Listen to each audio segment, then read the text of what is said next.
Start. So good to see all of you here. More folks are coming in. I'm Kathy McCullagh. I'm a member of Park Slope United Methodist Church Social Action Committee, and others of us are on tech and doing food, and we're all so glad to have you here in our space.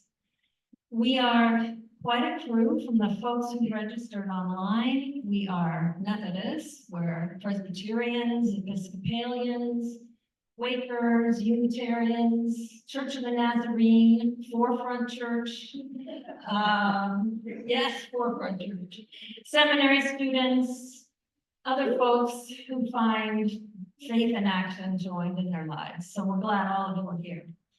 Couple practical things, our bathrooms are downstairs. If you haven't found them yet, that's stairs at the back.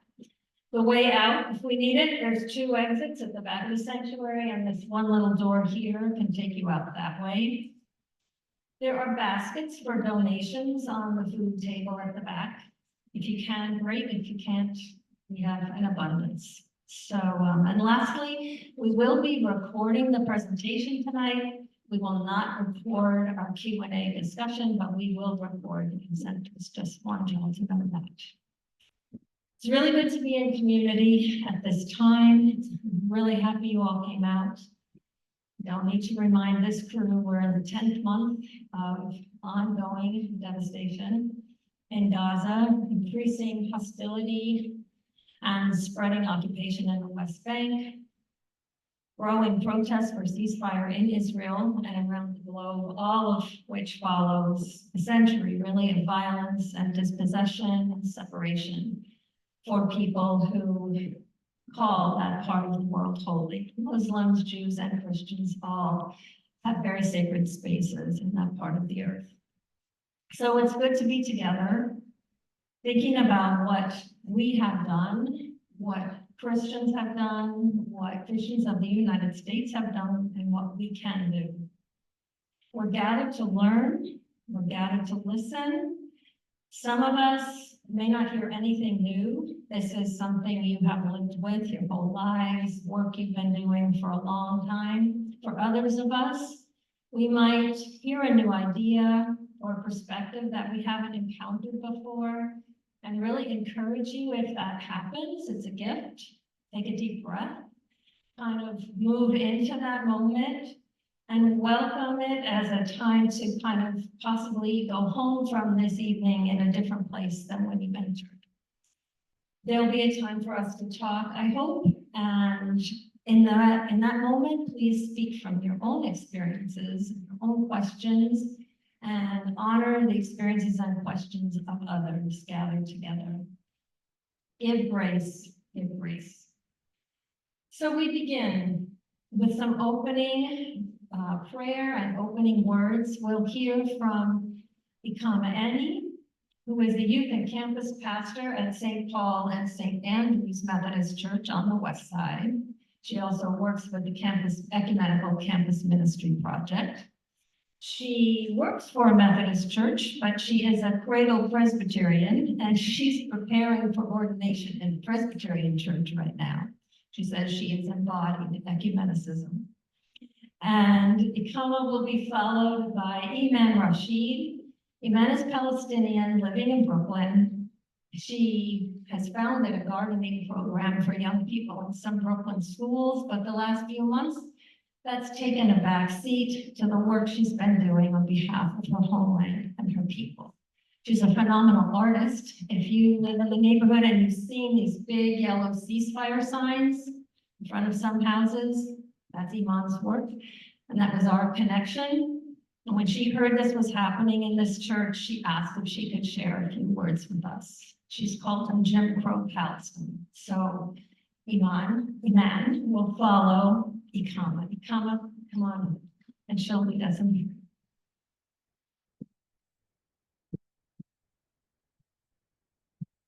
Hello, Saints. Nice to gather with you all this evening in the village of Parks. Let's pray.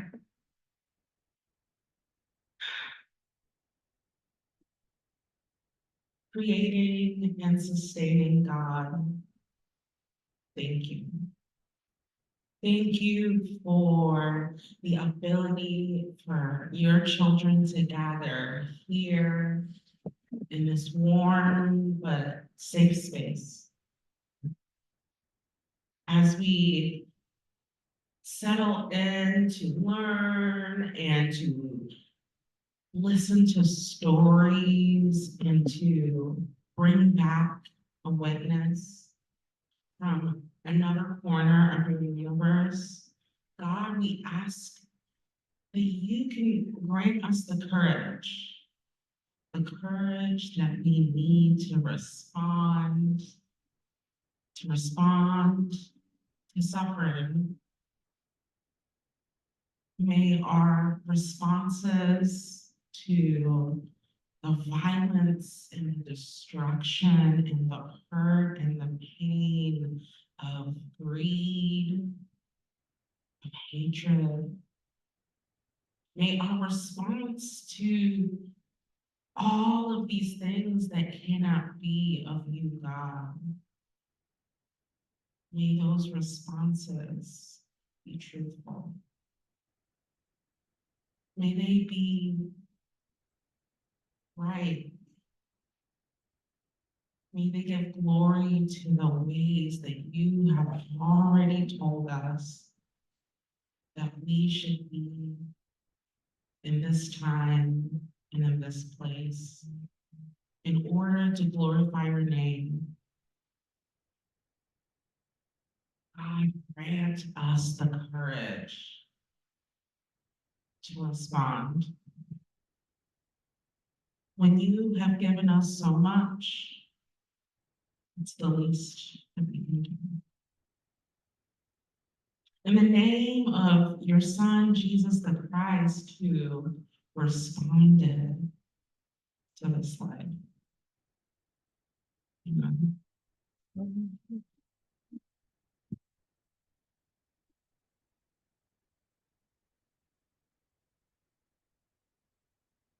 Hi everyone, my name is Eman. I'm the founder of Broken Seeds. It's a program where we teach kids about native and endangered wildlife. We do this in a bunch of schools, and the kids are my medicine and love these munchkins. I'm also Palestinian. My family has been in the same village for 700 years. The village is like many Palestinian villages. Has been attacked repeatedly for more than 50 years. And I lived there as a teenager in 1986. I was 16 years old. I have many siblings. One of my sisters is 15, one of my sisters is 14 years old. And we went to an all-girls school, an all-girls Quaker school in Ramallah. And while we were there, we heard that the Israelis were holding a Palestinian human rights activist in their jail, but they were specifically withholding his life-saving medication. So by doing so, they were sentencing him to death. And so the girls and I, friends and I decided, we're gonna go protest. And no boys allowed, just girls, because the boys don't listen to us, and we're just gonna go. So we went, we were wearing our schoolgirl uniforms, and we went right in front of the Israeli jail, and we held hands, we sang songs, we held up signs, we were very peaceful. And within minutes, we were surrounded by Israeli soldiers. This is 1986. And the commander came and stood right next to me, and he took out his bullhorn, and he said in Arabic, "Rawhu ya hayawanat," which translates into, "Go home, you animals." And my Arabic is terrible, but I understood that. And I turned to him and I thought, I'm sure he speaks English. So I turned to him and I said, excuse me, but we're not animals, we're people. Also, we're kids, And I said, why do Israelis get to protest and Palestinians can't protest? And he just gave me a dirty look and he gave a signal to his soldiers. And as soon as he gave a signal, they tear gassed us. And as we were tear gassed, we ran for our lives. We have to run for our lives because if you're Palestinian and you're protesting peacefully, if they catch you, they will beat you with the butts of their guns. And they did this to my 65-year-old teacher right in front of me on a different day. They beat him badly until he couldn't move. And they threw him in a Jeep. And as soon as they tear gassed the crowd of girls, we all ran. And as we ran, they went,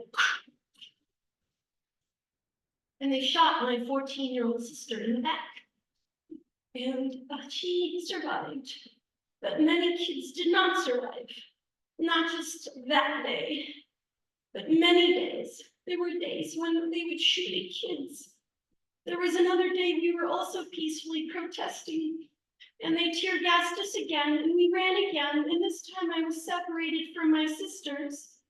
And I ran behind a building thinking, oh, I don't know if they followed me, maybe they're right behind me. And so I was with other kids who ran with me, and I decided I was gonna look out from behind the building to see if we were followed by Israeli soldiers. And I looked, and as I poked my head up, there was a soldier standing there. Clearly he knew we were there. And he went, and he shot at me, and the bullet grazed my scalp. I was 16. He was aiming for my head, and my only crime was that I was protesting with a group of kids. So I learned it's not just protesting that Palestinians aren't allowed to do. We're also not allowed to drink water the way Israelis are. I remember being at home in the village, and I would turn on the faucet and there was no water. And this kept happening, and I finally asked my mom, why is there no water? There would be no water for hours at a time. And she said, oh yeah, the Israelis shut off the water. We would have no drinking water for hours. And you would look up into the Israeli settlement right next to ours, and it would be full of swimming pools full of water. So they got swimming water, but we weren't allowed drinking water.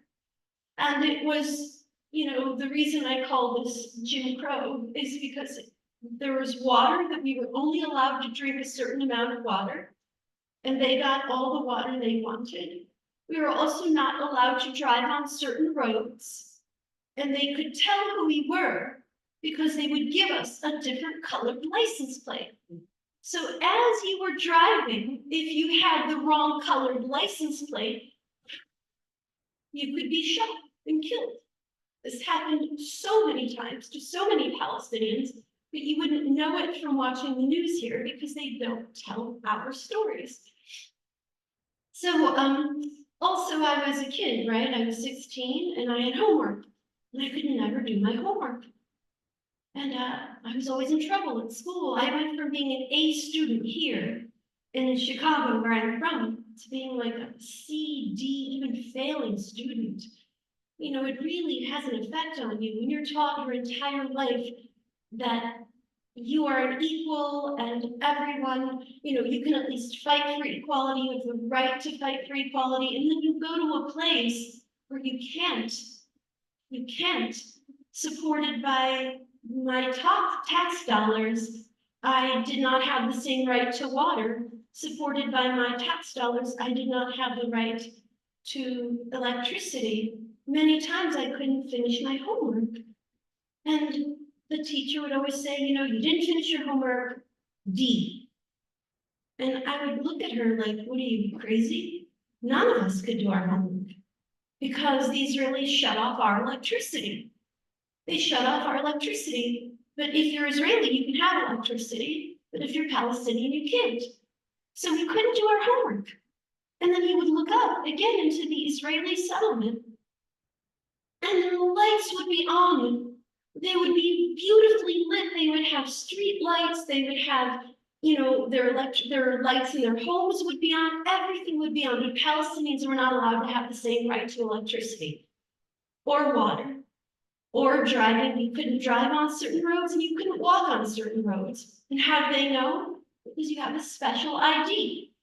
And that ID tells you where you are allowed to walk, where you are allowed to travel, where you are allowed to drive, where you are allowed to go to school, where you are allowed to rent, where you are allowed to buy.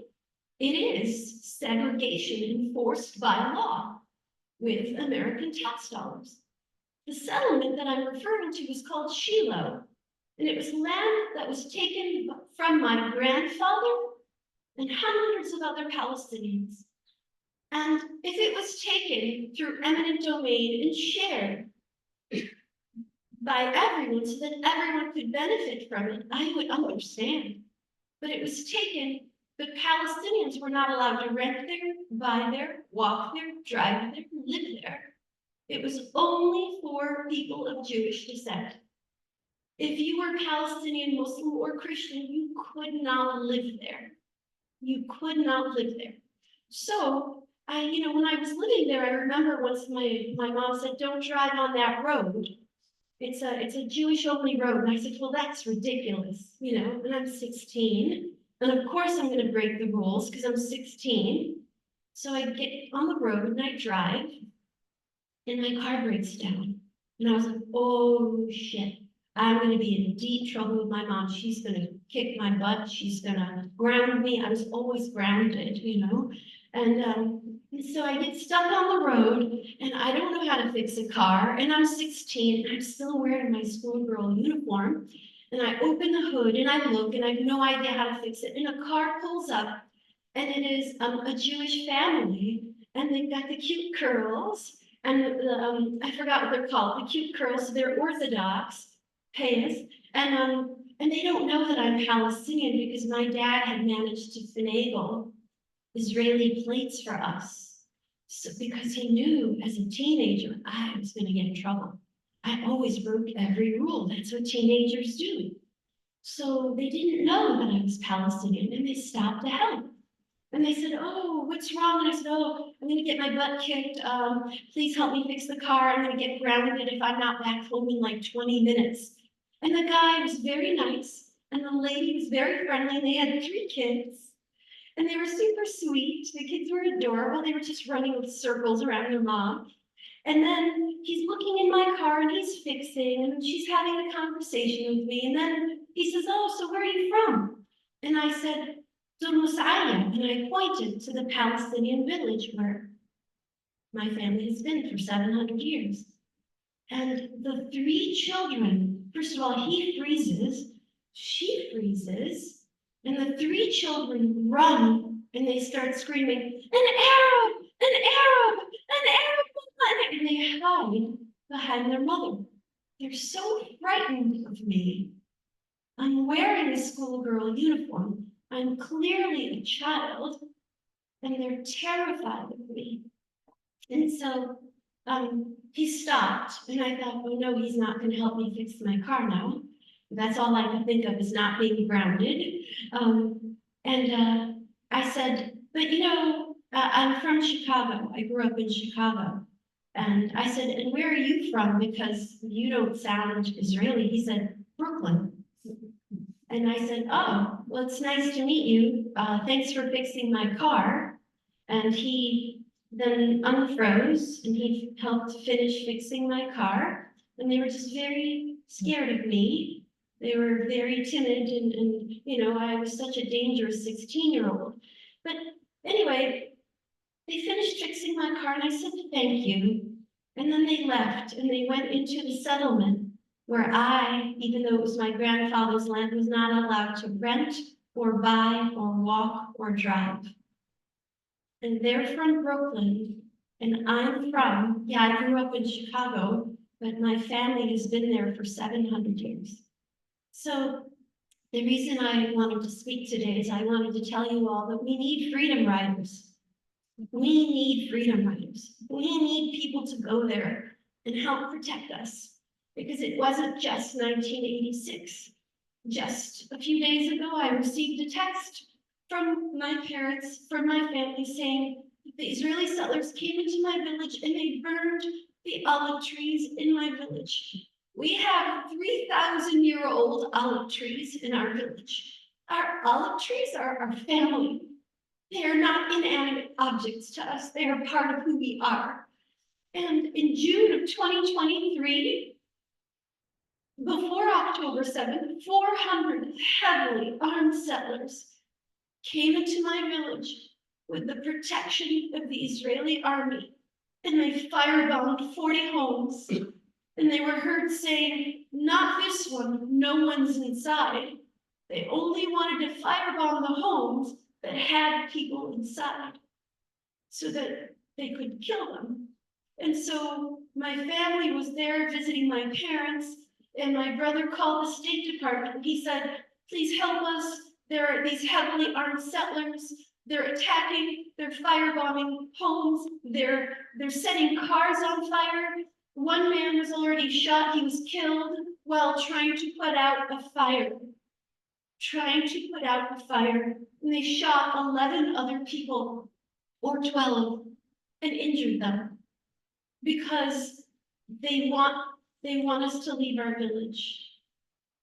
They want to expand the settlement and include the village where we will be kicked out. We will not be able to rent there or buy there or live there or walk there or drive there. So I'm calling on every person who possibly can to please, if you can go to Palestine, please go to Palestine.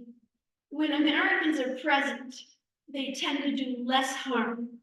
The Israelis know if you speak with an American accent and you are white, you are less likely to be shot than if you are Palestinian or you are brown or black. So if you can, I would ask people to go there. And if you can't go there, I would ask you to please do what you can to tell your neighbors and your friends about the situation. And I have here, this is what I've been doing. I saw lots of beautiful signs all over Brooklyn. Beautiful signs that were in people's windows, and they said, Jews for ceasefire now, or ceasefire now. And it was really hard to see them. You had to squint to see them. So I made these bigger signs. So I would ask if you would like to take a sign, please do, that you're not allowed to take a sign unless you organize your block. Because you have to get at least 3 other people on your block to put them up. It is not enough to put up a sign and be the one lone, radical. We're the same people who put up the BLM signs. We're the same people who put up the pride flags. But it's always the same group of people. Please reach out to your neighbors. Ask them to put up a sign. And if you would like to, I'll be sitting there when we're done. And I'll gladly take your information and I'll deliver a sign and I'll help you figure out how to organize your block. I'm really good at it. I'm very talkative. I'm not shy at all. I cold call. I will show up at people's doors and just say, "Hi, my name is Eman." And they're usually tired and hungry and want to eat dinner, but they usually listen to me for 30 seconds. And they often do put up the sign. And even if they don't, then at least they will fight you when you put up the signs, because then they know someone with family there whose family is in danger. And my family is in danger. And my family's in the West Bank. We want the ceasefire so we can save the people in Gaza. But the battle has gone to the West Bank. It went there a long time ago.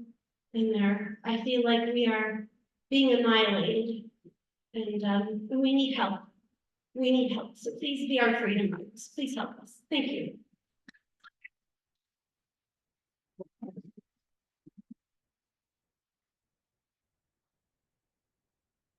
Thank you, Eman. And I can testify. Better? Okay, I can testify. I had a little sign in my window. The man was driving up the block, knocked on the door. Now I had a big sign. I got my neighbors. I got 4 neighbors, and then other neighbors started asking for signs, and now we have 7 of them. It's growing, so it's real. Thank you. We turn now to hear from 2 folks who were recently in the West Bank. One is Colleen Moore. Colleen is the Director of Peace and Justice for the United Methodist General Board of Church and Society, which is the Methodist social justice crew. And she is also on the steering committee for United Methodist Kairos Response, our Methodist organization that's advocating for peace for Palestine and Israel. She's also a board member on the Peace Action Fund of New York State and Churches for Middle East Peace. She was there in the West Bank with Conor Foley, who is the outreach minister at First Presbyterian Brooklyn, where he has done a lot of work within his own congregation to build understanding and has reached out to other denominations in the city to help us organize and take action. So, Colleen and Conor.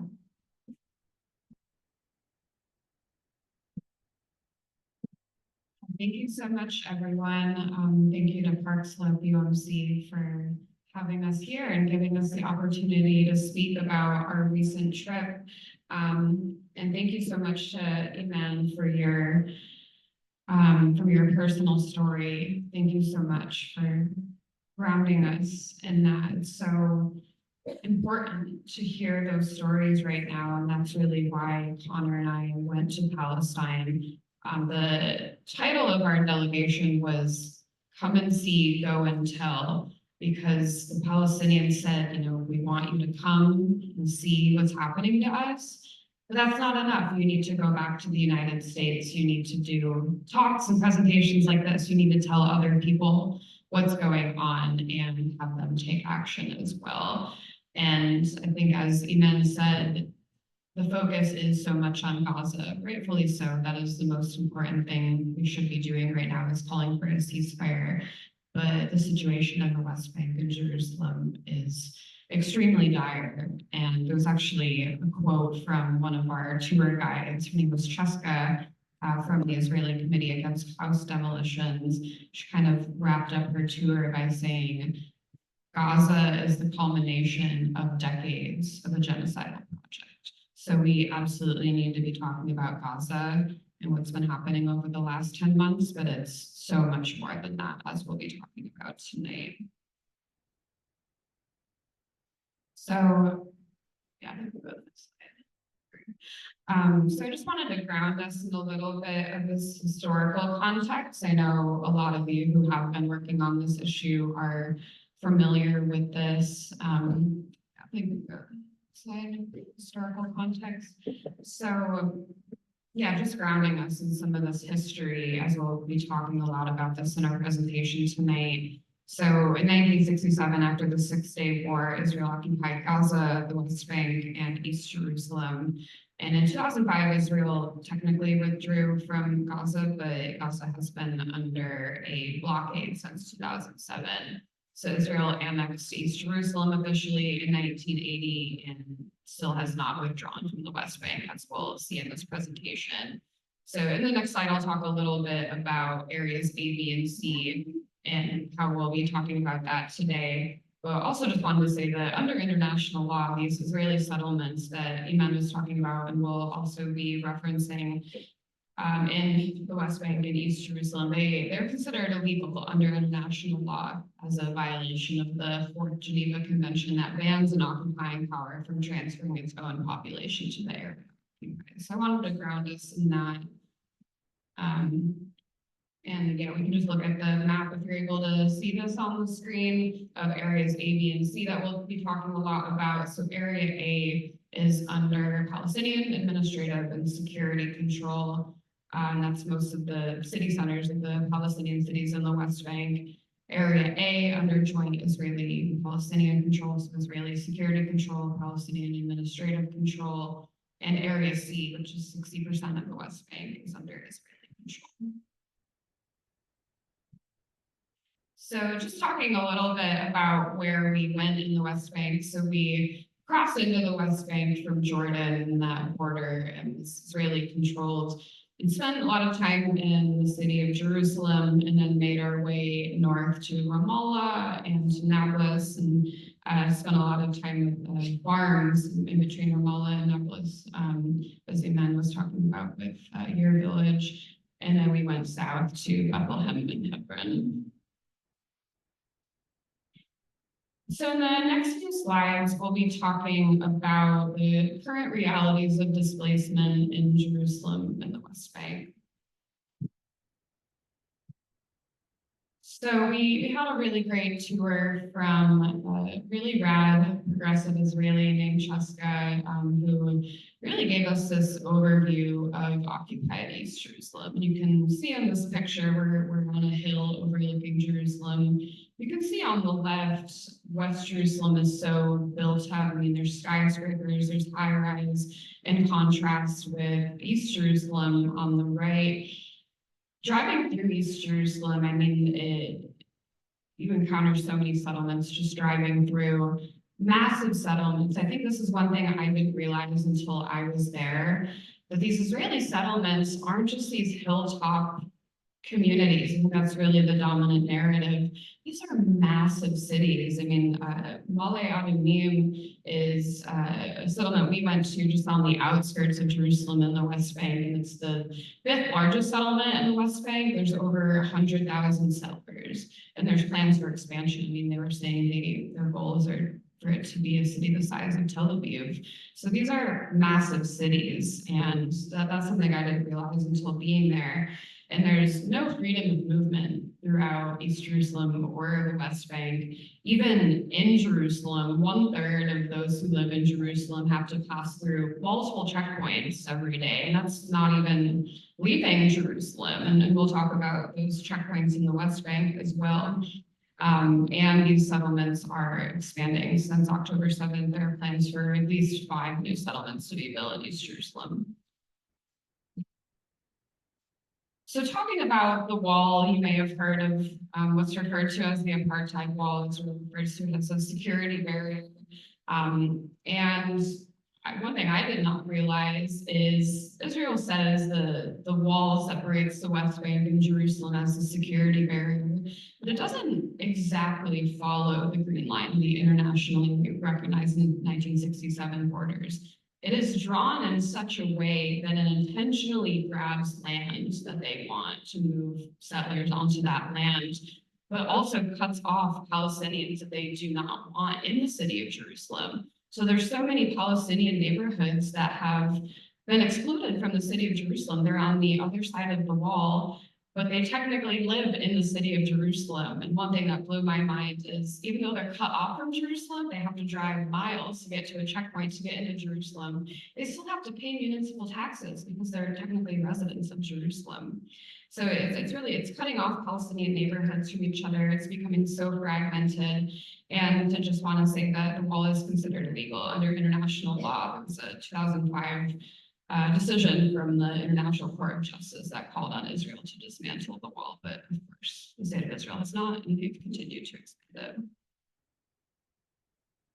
And I know Eman talked a little bit about this of the water access, and this is really where we could see the apartheid system at work.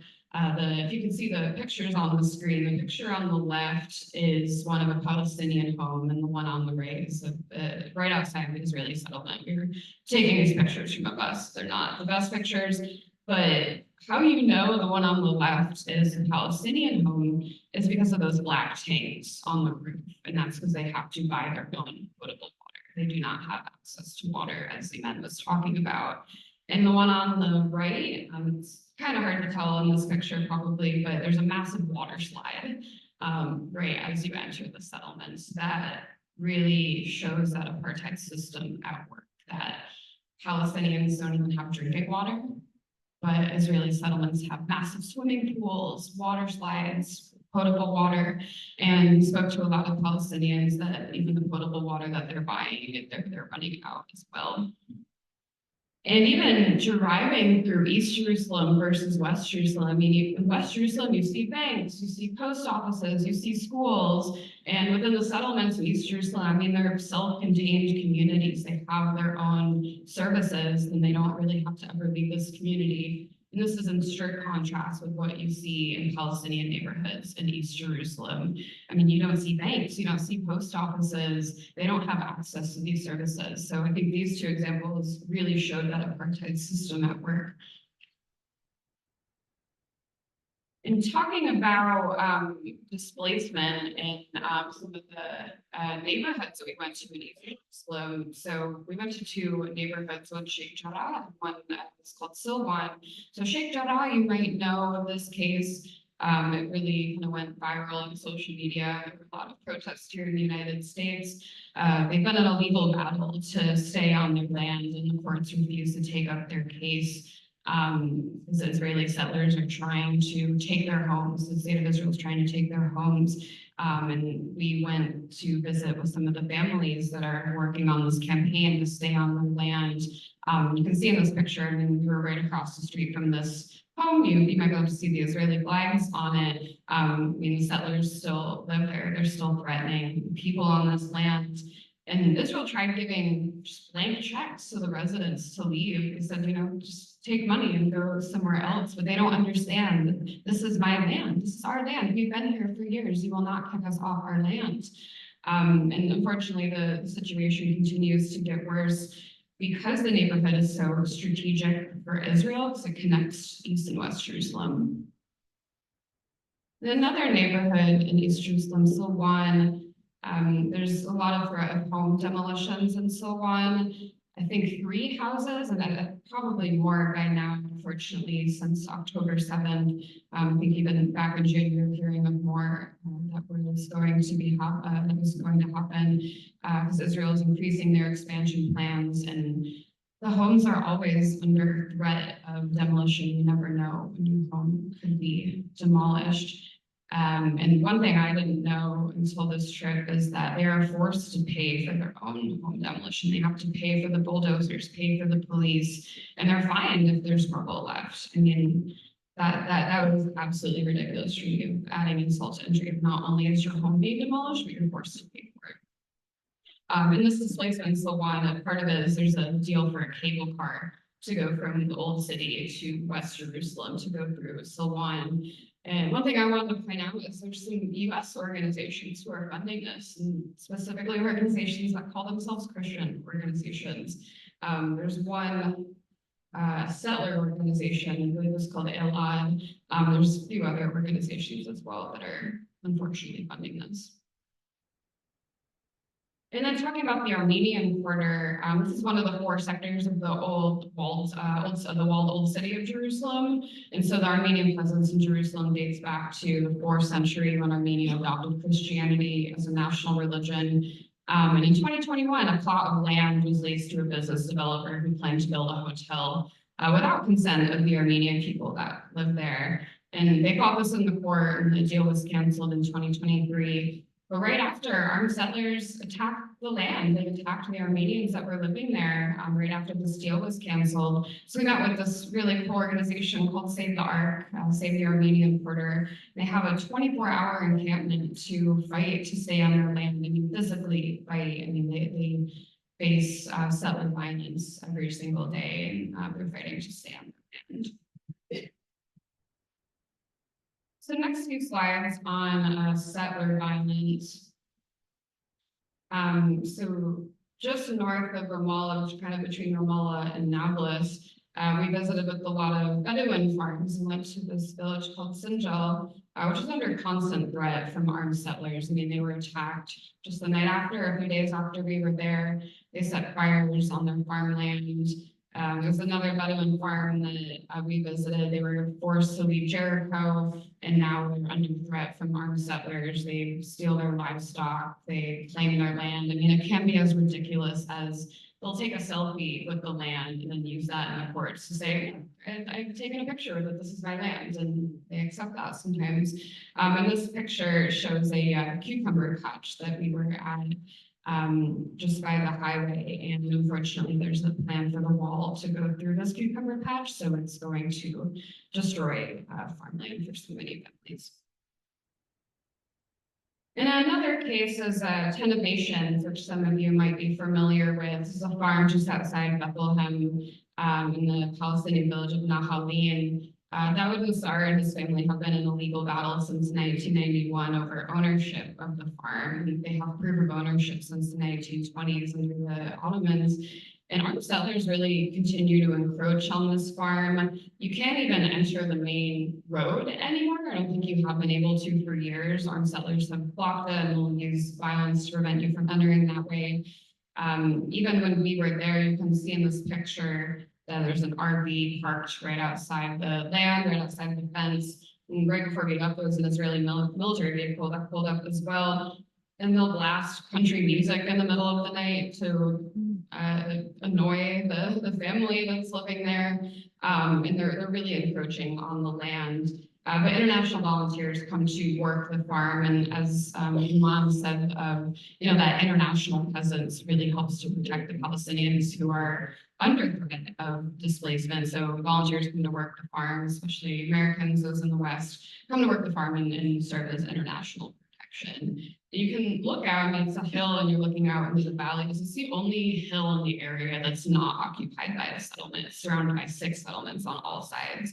And it's really a microcosm of what's happening in the West Bank. And a lot of them were referring to as the front lines of what's happening in the West Bank. I mean, there's other Palestinian villages you look over when you're on that hill. There's one village called Wadi Fokeen that the United Methodist Church has had a partnership with, and there's an apartheid road that's scheduled to be built through Wadi Fokeen that would destroy olive trees, it would destroy farmland, it would displace more families.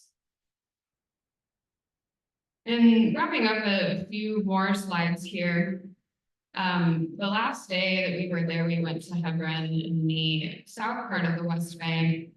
And I was talking about areas A, B, and C at the beginning. So most Palestinian cities are under Area A in the city center, under Palestinian administrative and security control, but Hebron is very different. It was really eerie, it was really unsettling to be there.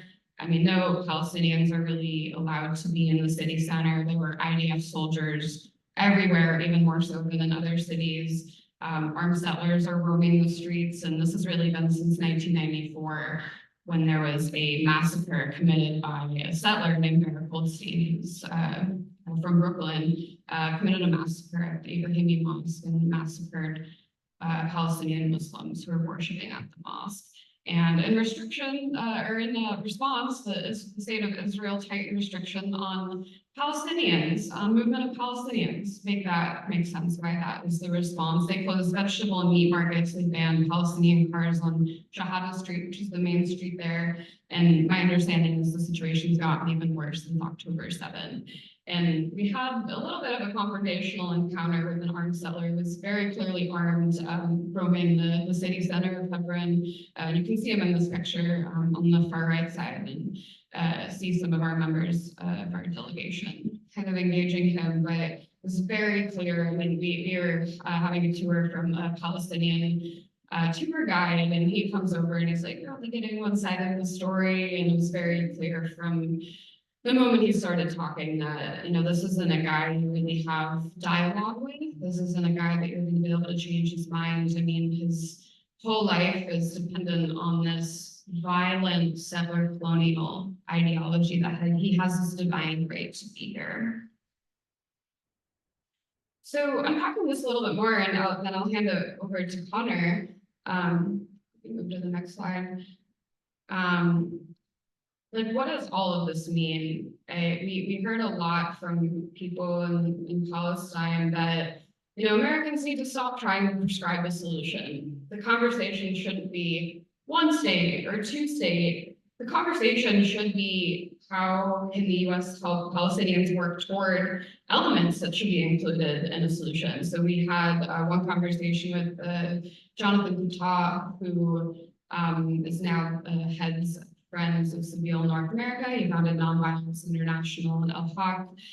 So he said, you need to help us work towards nonviolence and disarmament, towards equality, meaning dismantling apartheid, and human rights, adhering to international law, towards justice and accountability and freedom of movement. And it was really after hearing about seeing this displacement, seeing the settler violence. I mean, there's these questions I'm still wrestling of. We're talking about this 2-state solution. That's what the Biden administration seems to keep reverting back to. That's what we're working toward, the 2-state solution. But I mean, I've outlined that lack of freedom of movement and that displacement in East Jerusalem. That's not a capital. how can that be a capital of a state? How can the West Bank be a part of a state that's so fragmented by settlements?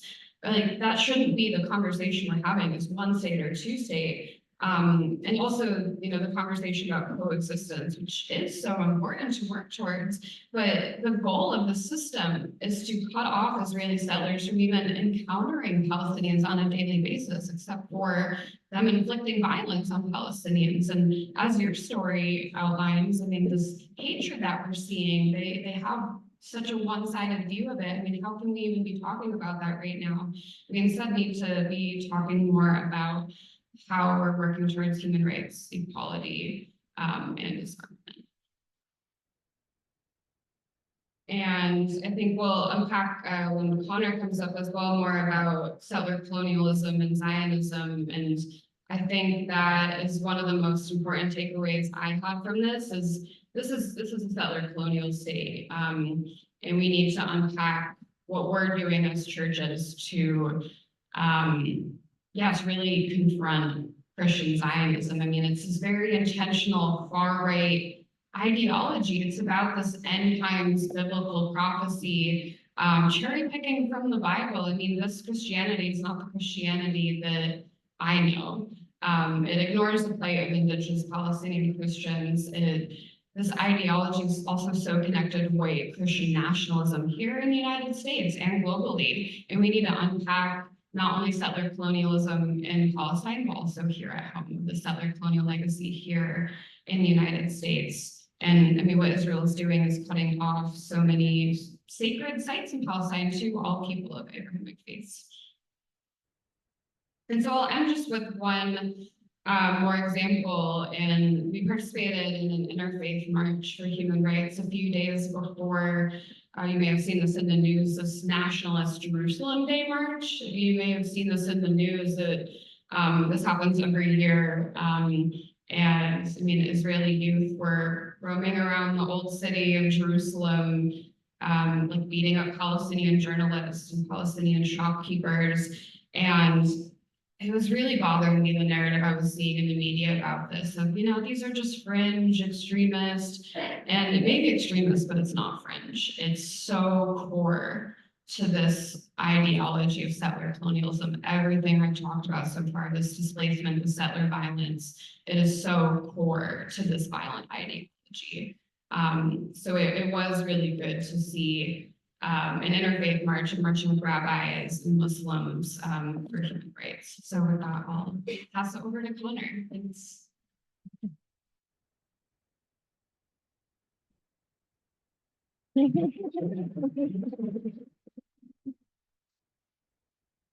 So yeah, thank you, Colleen and Eman and Kathy and everyone who's here tonight. Thank you so much for being here. And at least for me, I feel grateful to be able to fulfill my responsibility to go and tell tonight. And so I'm going to do that to the best of my ability. But I'm also aware that we're a little bit later in our schedule than I was anticipating beginning to speak at. And I want to make sure that we have time to actually talk. So I'm going to skip over some of the stuff I had prepared. I gave a longer form, hour-long kind of presentation on everything that I experienced, centering a lot of like the specific individuals that we met and their stories. And so if you're interested in like hearing that side of things, like you can go on like First Church Brooklyn's YouTube and watch that. But I think if we could skip down to the unpacking Christian Zionism slide.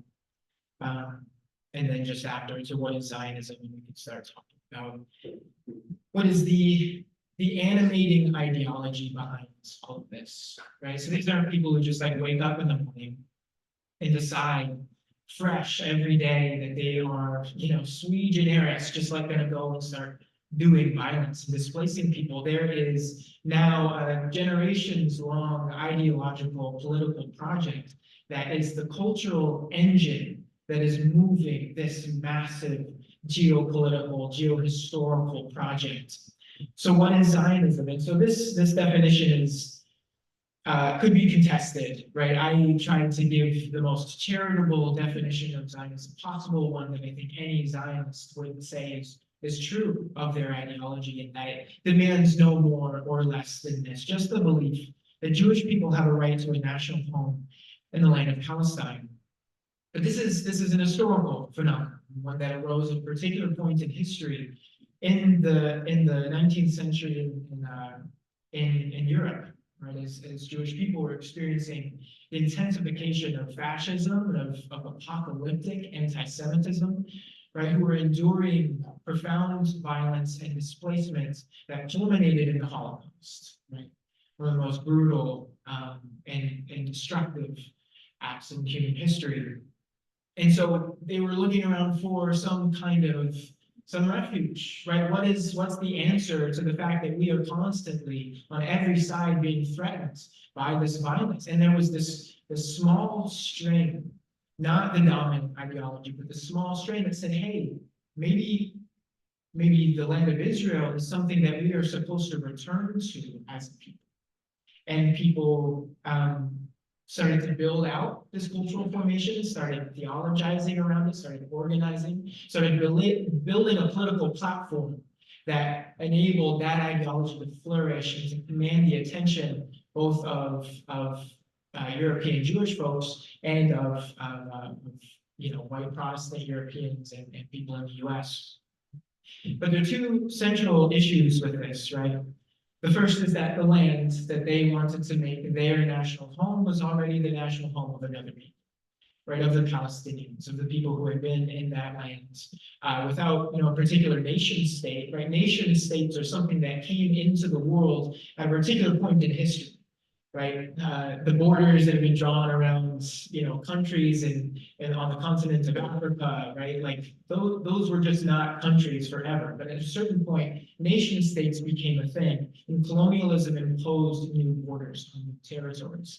And so Palestinians didn't have a nation state, but they had a national identity at least as much as Jewish people spread across the diaspora had a national identity, but they were existing on the land. And then the other fact is that Zionism, in all of the different ways it could have developed or manifested itself, never developed an equal place for Palestinians in any of its iterations.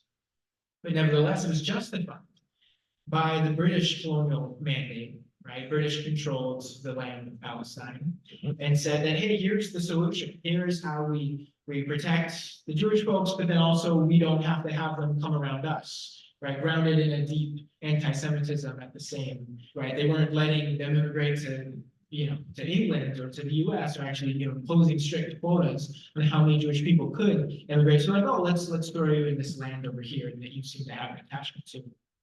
The UN resolution backed it.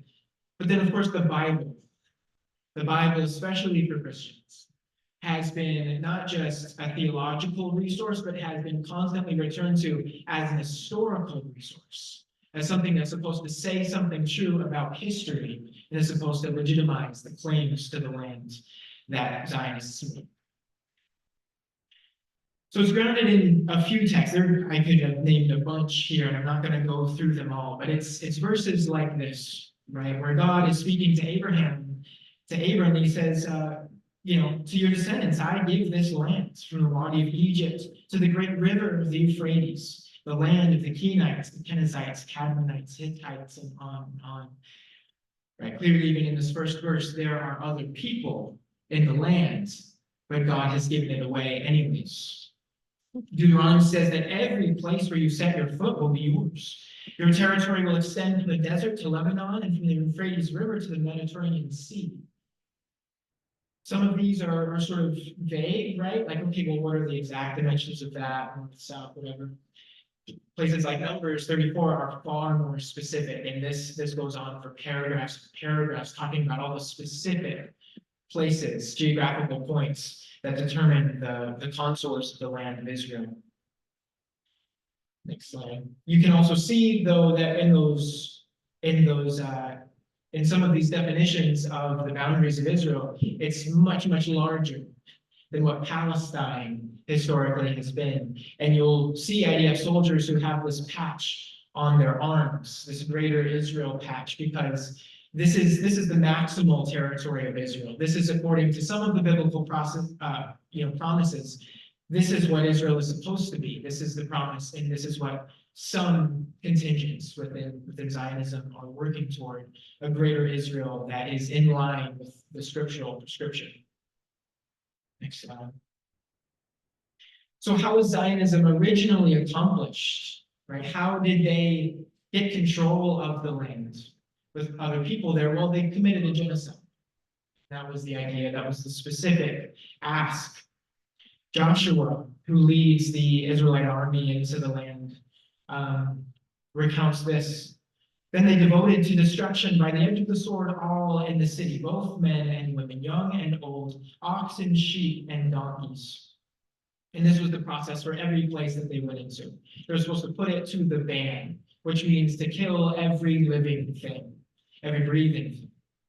And so they go around to all of the cities in the land of Palestine and kill everyone so that they can take over land. And just interesting, I wanted to throw this in here, sort of anticipating a point that Eman made. At the bottom of Deuteronomy, it's saying to kill everybody, right? But it also says you must not destroy its trees by wielding an axe against them. Although you may take food from them, you must not cut them down. Are trees in the field human beings that they should come under siege from you? And that's always struck me as settlers go in one of their favorite tactics is destroying olive trees, like seeing even this in scripture, like this care for the trees, even when there isn't care for the human beings who live there. But now settlement has outstripped even that moral boundary. And then just to say back at 1 Samuel 15, he says, go attack Amalek and utterly destroy all that they have. Do not spare them, but kill both man and woman, child and infant, ox and sheep, camel and donkey. And so when Netanyahu and other people are comparing Palestinians to Amalekites, this is the legacy that is being invoked. And so it took shape, right, as a particular political project in about 1000 BCE. And this historically is tenuous, right? If United Kingdom even did exist, how powerful it was, what its territory was, but just engaging the Bible on its own terms, this is how the story goes. So the United Kingdom is founded, right? And David is the king, but within 70 years, that kingdom splits into the north, which is Israel, and the south, which is Judah. So these two separate kingdoms with two different kings governing each territory.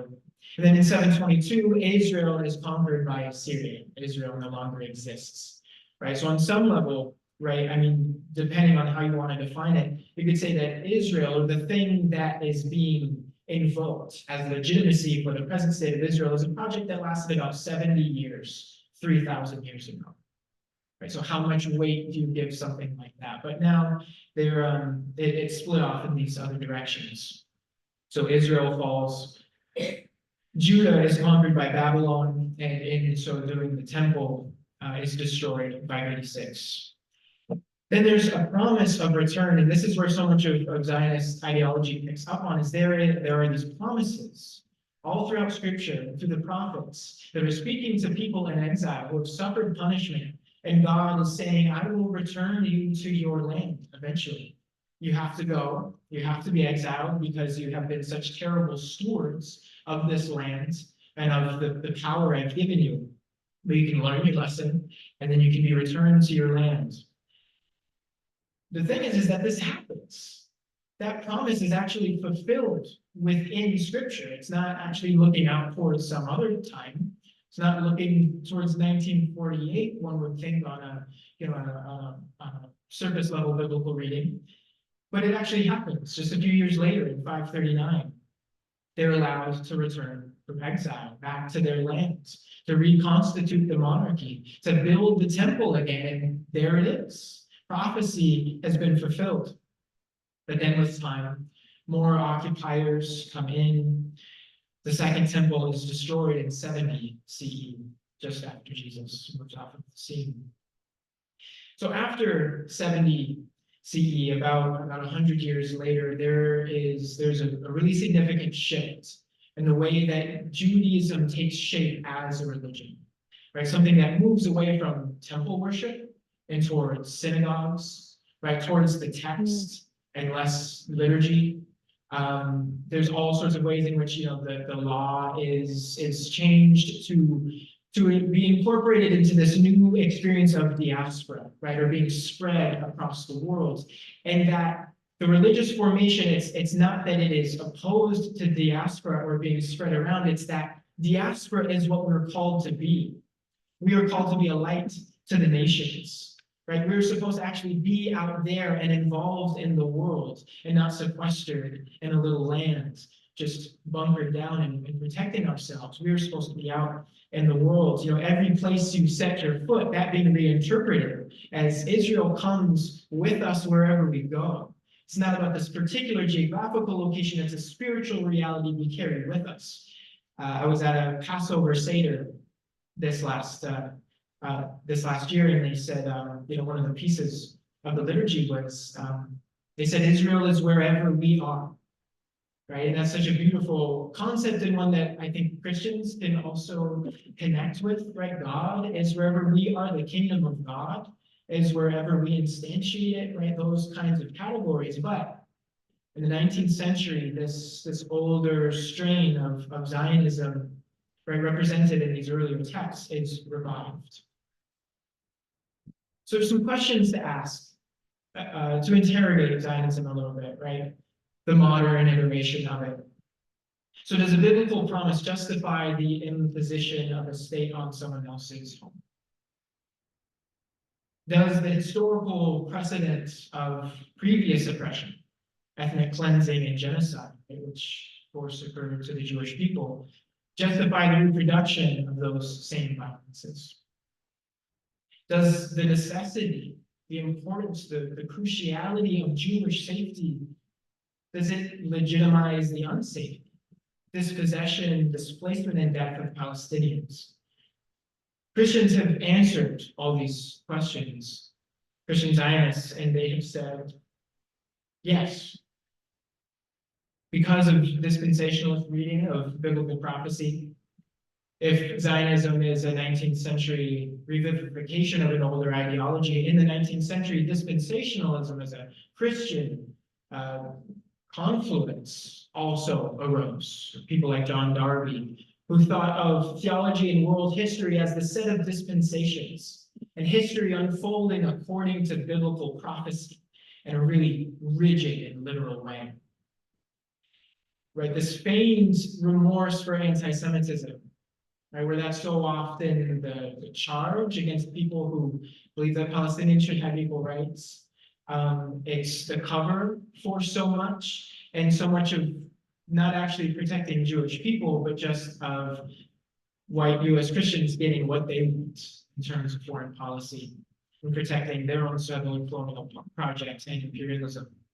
It's of course connected to anti-Arabism and Islamophobia, these powerful phobic ideologies that have developed, especially after 2001 and 9/11, and the colonial and imperial interests that we hold by having a strategic, basically base, right, in the Middle East.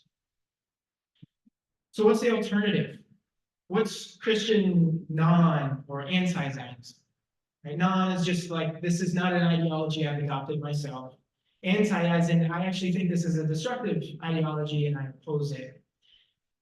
Well, the first thing that needs to motivate that ideology, whatever shape it takes for you, and there isn't just one example of it, right? It's malleable, complex, but it needs to be motivated by a belief in all-inclusive liberation, right? Something that doesn't believe in zero-sum games, that understands that each of us actually, that there's enough for all of us. And we can move towards a vision of the world that actualizes that fullness and that abundance. In terms of arguments against it, right, it can also just be an outright rejection. We don't really, hopefully, have to still marshal specific arguments about why we reject slavery or patriarchy or homophobia, even though the Bible contains blessings of each of those things. We don't have to go and re-litigate that every time we want to establish we're against these things. We just say this is a non-starter. Genocide and colonialism are just things I can't integrate into my theology, and so I reject your position out of hand. Two, because we don't, if we're progressive folks, don't read the Bible like fundamentalists. We don't go and find these proof texts where the Bible says that for a particular group of people, a particular group of time, this land has been promised and genocide is okay to take control of it. We just read the Bible differently, right? So we can reject those arguments as well. We can also emphasize an alternative textual tradition where Zionism, even within Scripture, is not univocal. There isn't just one perspective on how Israel should relate to the land. 1 Samuel 8 is before Israel has a king. It's really constituted itself like a nation like others. And they say, we want a king because we want to be like other nations. And Samuel the prophet is saying, please don't. Please don't. If you do that, horrible, horrible things are going to happen. But they say we won't want anything. We want to be like other nations. And God gives in. God gives in, says, Samuel, they're not rejecting you. I know you feel bad, but they're rejecting me. Their desire for a king, their desire to be like other nations is their rejection of me. There's books, so much of the Hebrew Bible, Old Testament will talk about rejecting the other, making sure you don't marry them, making sure Ezra and Nehemiah. Ezra is like pulling the hair out of men who have married Moabite women, right, and casts the women and children out into the desert to die. There are so many instances of that kind of acute xenophobia. But then there are other instances, like the book of Ruth, who is a Moabite and who integrates into Israelite society. And she, in fact, is the grandmother to David. She's in the line that reaches all the way down to Christ. And so as a Canaanite, as a Moabite, as the non-Jewish figure in the land, she plays an extremely significant role in the unfolding of salvation history. There's text about, against coveting another's land in Naboth's vineyard, right? So the king Ahab wants his land, and he orchestrates a way to kill Naboth so that he can take his land. One that has lots of resonances with Israel's project today. And then there's just this constant judgment of the immorality of this state, of its instability, and finally it results. There is a final end to it, which is dissolution, and which can be read as sort of a finished experiment. And we've moved on now for this. What is the next way that God wants to move through the world? New promises arise that are in continuity with parts of the Hebrew Bible, but have been expanded, right? Global and universal promises that apply to everybody, not just the singular people. Right? The light to the nations is a promise for all of us. It's something we all can be invited into, wherever your foot treads, right? The disciples being sent to the ends of the earth, the kingdom of God not being a geographical location, but being spread throughout the world. Galatians 3:28 saying, now in Christ there is neither Jew nor Greek. So here's a way, and this is just me, but a way that I would sum up what Christian anti-Semitism means. It's to say that no one has a right to a political formation that comes at the expense of another group's basic human needs. Even oppressed people don't have the right to displace their oppression onto another people. The project of Zionism, the state of Israel, is an exercise in domination, displacement, and death for Palestinians, and can't be morally justified. The future of the Holy Land must be determined by its historic stewards, the Palestinians, of which are Jews, Christians, Muslims, and others. And it must include the restoration of what has been stolen from these original inhabitants and must safeguard the well-being of all groups who share this home.